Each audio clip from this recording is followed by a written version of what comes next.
All right, Chris, you are the other one in Australia, so when you're ready, you go. Right, thank you. I know these are tough, Mike, but they've been fought hard. There's a lot working against you right now, but that second and third quarter fight was encouraging. What do you take out of it? You know, I'm definitely a glass half full type of guy, and I'm struggling. You're right. Second and third quarter, guys fought. Guys fought. I think they fought the whole time. We didn't always play smart.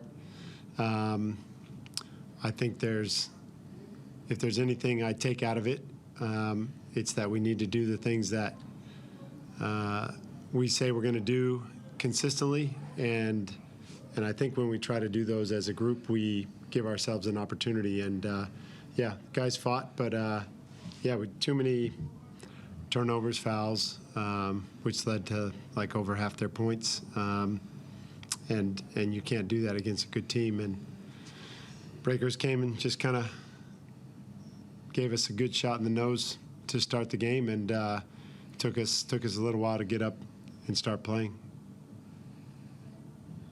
The fouls are an interesting one. We don't need to talk about, I guess, if the fouls are there or not, because that doesn't help anybody. But when you're already down L, and then Abdul can virtually have no impact because of foul trouble, and Gary is in foul trouble, can you just give some sort of an indication of how much it hurts what you're trying to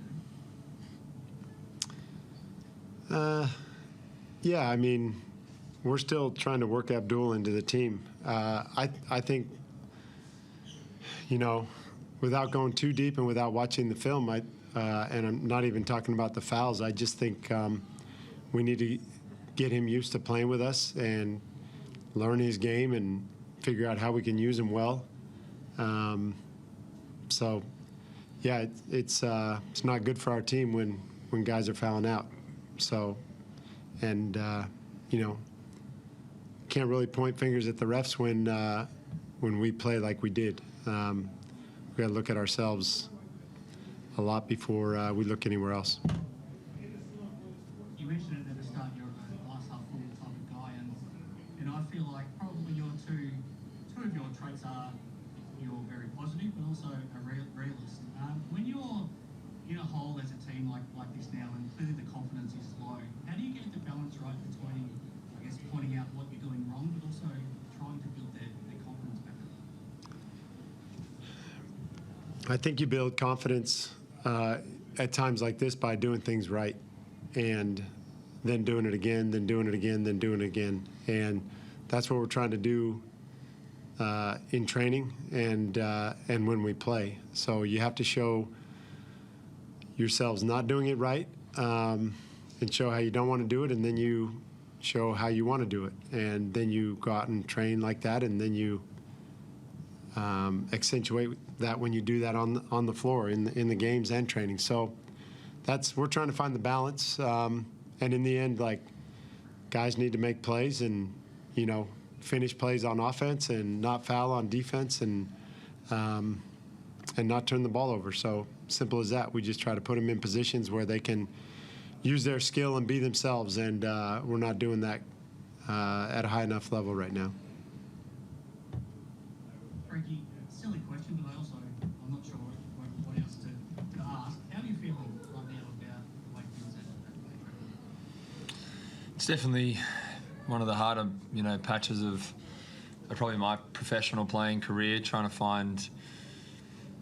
It's almost, you know, you've got a flat tire, and you think you fix a few of the punctures, and then you put it back on your bike, and you get back on, you get excited to go back out and go for a ride again. And just like us, between games, you play a game, and then, you know, we feel a little deflated after how we play, and you try and fix up some of the holes that are going on, and then you get all excited to play again, and then it's kind of like it just starts going down again, and you keep going back and you keep looking at it. And as you said before, you've got Mike, who, you know, is a pretty amazing person who can come in and, you know, you get your ass kicked every game for the last 6-7 games, and there's still positives to take from it. You still leave training in the day with plenty in the tank for the next day, but there are days where, you're going to get it a little bit because you need to be better. We need to be doing, winning reps. We need to be in championship mindset. And we're not even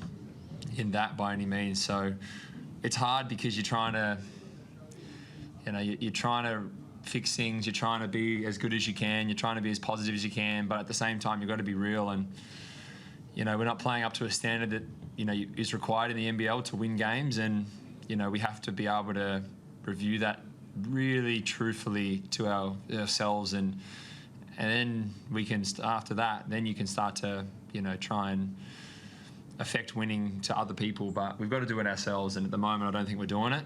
And we need to be better. And I need to be better as a leader.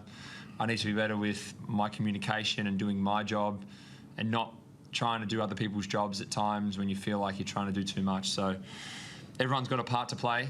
We're trying our best, although for some people it doesn't really look like it. I know we really are trying. We have a good group of guys. We haven't splintered too much. We've actually stayed together quite well. And as frustrating as it is, it's hard to translate, a good group of guys into good basketball sometimes, and we're really finding that to be the truth right now. Yeah, I mean, despite the scorelines, I don't think anyone can fault the effort. I mean, that's probably what's frustrating. Now that you've got 6 games to go, you've got 4 weeks of the season to go. After everything you just said, how do you actually turn this around into trying to get some wins before the end of the season? For me personally, it's, whether that rubs off on other people, like my actions, I try and just lead by example and do the right thing. Every day I go home, I do my recovery, I make sure that I tick the boxes, and I try and come in with good energy regardless of whatever's going on in my life. And whatever round we're playing for, Pride round at the moment's got such significance for so many people that feel that they don't belong. And as much as some people feel like that in that community, it's through everyone in every walk of life, from wherever you are, from a team of people who certain guys may only play 2 or 3 minutes or get a DNP, like they feel like they're not included in the winning process. But it's everyone's habits and traits and how they handle adversity, how they overcome obstacles, how they look at problems and say, well, this isn't really a problem, this is an opportunity of growth, and this is a significant chance to find a way to help better myself or help better the people around me. And I think if we can just hang our hat on that, and that's all I'm doing, I'm just trying to enjoy the game as much as I can. I'm trying to enjoy being out there with my friends and with great staff that care about us, an organisation that cares about us. And as shit as it is right now, we have to take the good out of every situation, because we're not always going to be in this situation to have good. Life's not always going to give us good situations. And there's a lot of adversity for a lot of people, and this round especially significantly shows that to a lot of people in the Pride community. And, we're playing for a much bigger thing at the moment, but we also have to play for ourselves and say, I'm doing my job, I'm doing the best I can, I'm taking care of myself, and then after all those boxes are ticked, then hopefully we can start to take care of each other. But we've got to look after ourselves and the people around us that are close, because right now, as hard as this is only a small cog in a big wheel. I'm glad you brought up Pride Round. I was going to ask you about that, Creaky, so thank you. Mike, as tough as this is right now, I mean, how grateful are you to have a captain like Mitch to be going through this with, and for that leadership you talked with, to have him there alongside you to try to pull yourselves out of this? Yeah, I mean, I think, as you said before, the guys are playing hard, and Mitch is leading from the front, and he's done that the whole time that I've been around him. And we're trying to win basketball games. And you asked how we do it. Like, it only takes one game to start a winning streak. We started the game out like 12-0, fouling guys, getting pushed out of position, and then we started playing basketball and played the middle 2 quarters even. Like, you just have to win a possession, then win 2 possessions, then win 3, then win a quarter, and win a half, and win a game. Like, I still believe that this team will win games. We just have to do it on the night, and we haven't done it consistently the last couple weeks or last month. But the way you do it is by keeping at it and doing what Mitch has been doing, and continue to believe and fight and push and just scratch for every point you can every week, and that's what we'll do when we get back to Australia. Thank you very much, guys. Thanks, Tim.